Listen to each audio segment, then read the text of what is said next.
Welcome to our channel. Today we how to withdraw from Stripe to multiple bank accounts, detailed guide step by step clearly.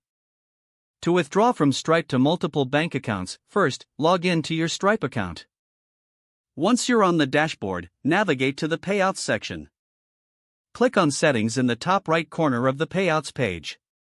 Here, you will find an option to add a new bank account. Click on Add Bank Account.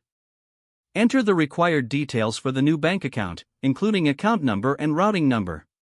Make sure to specify the account holder's name as it appears on the bank account.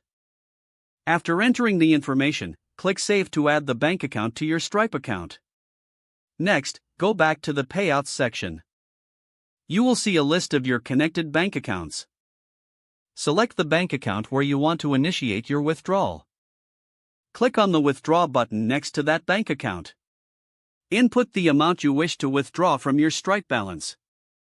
Confirm the transaction details and click Withdraw. Repeat the process for any additional bank accounts by navigating back to the Payouts section. Ensure that you follow the same steps for adding another bank account if you haven't done so already. Stripe will process your withdrawals separately for each account you've added. Keep an eye on your email for any notifications related to your withdrawals. Review your bank account statements to confirm that the funds have been transferred successfully. If you encounter any issues during the withdrawal process, consult the Stripe support page for assistance. You can also reach out to customer support for personalized help. By following these steps, you can effectively manage withdrawals to multiple bank accounts through Stripe.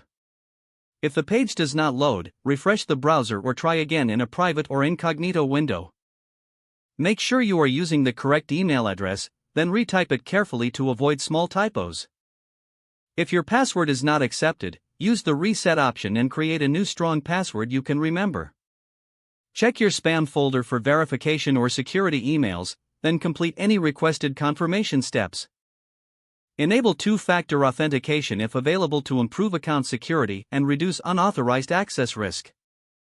After signing in, review your profile details so your contact information and settings are accurate and current. If you see an error message, note it down and try again after restarting your device and internet connection. Log out when you finish, especially on shared devices, to keep your account and payment information secure. Don't forget to like this video and subscribe to our channel for more step-by-step tech guides.